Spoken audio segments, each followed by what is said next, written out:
पांढरी मळलेली दंडकी, त्यावर काळ्या रंगाचं जॅकेट, कासेला आखूड धोतर, खांद्यावर कुरमुऱ्याचं मोठं पोतं आणि हातात 2 डब्यांची जाडजूड कापडी पिशवी. काहीशा अशा अवतारात रोज गल्लीत यायचा तो भैया, भेळपुरीवाला भैया. आणि मग मोठी माणसं देखील लहान होऊन या भैयाकडे निलाजरेपणे कधी पापडी तर कधी शेवची फरमाईश करताना दिसायची. हा भेळपुरीवाला भैयाही अख्खी संध्याकाळ गल्लीत घालवायचा ते आपल्या सर्वांच्या जिभेचे चोचले पुरवत, कधी सुक्या भेळीने तर कधी ओल्या भेळीने. साधारणतः 20 वर्षांपूर्वी प्रत्येक गल्लीत प्रत्येक संध्याकाळी काहीसं असं चित्र दिसायचं. बालपणीच्या त्या आठवणींचा जागर करत आज आपण बनवणार आहोत तीच आठवणीतील ओली भेळ.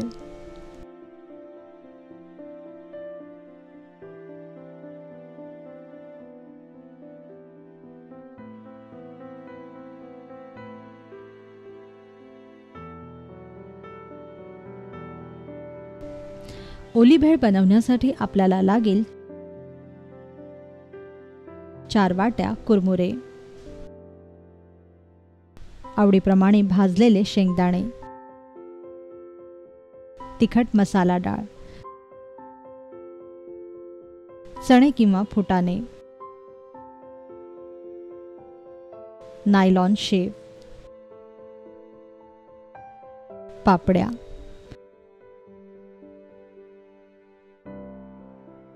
1 वाटी चिंच खजुराची गोड चटणी, 1 वाटी मिरची, पुदिना आणि कोथिंबिरीची तिखट हिरवी चटणी, एखादा उकडलेला बटाटा, एखादा चिरलेला कांदा, ताजी कोथिंबीर,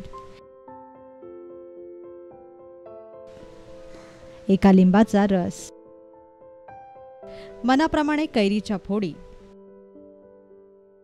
चिमूटभर आमचूर पावडर आणि चवीपुरतं मीठ. सर्वप्रथम एका खोलगट वाडग्यात कुरमुरे घ्या. मग त्यात सर्व सुकी जिनस मिसळा.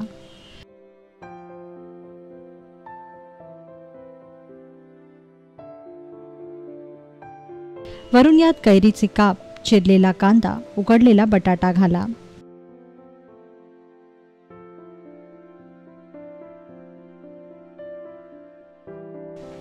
आता यात हिरवी मिरची, पुदिना व कोथिंबिरीची तिखट चटणी आणि चिंच खजुराची गोड चटणी मिसळा.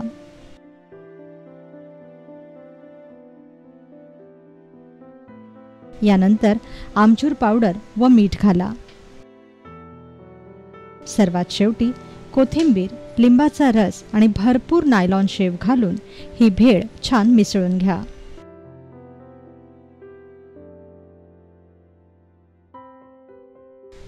भेळ छान ओलसर झाली पाहिजे याची काळजी घ्या.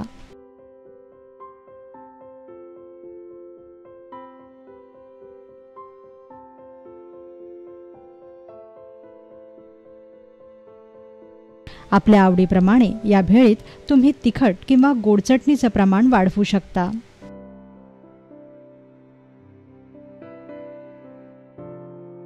तयार झालेल्या या भेळीवर सर्वात शेवटी पापडीचा चुरा मिसळा आणि ही भेळ पुन्हा एकजीव करा.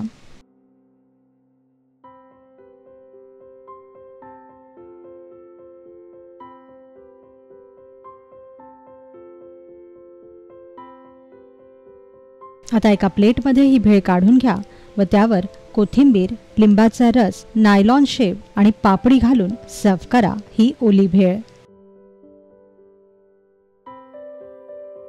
ओली भेळ अजिबात टिकत नसते, त्यामुळे तयार झाल्या झाल्या लगेच मजा घ्या या चटकदार ओल्या भेळीची.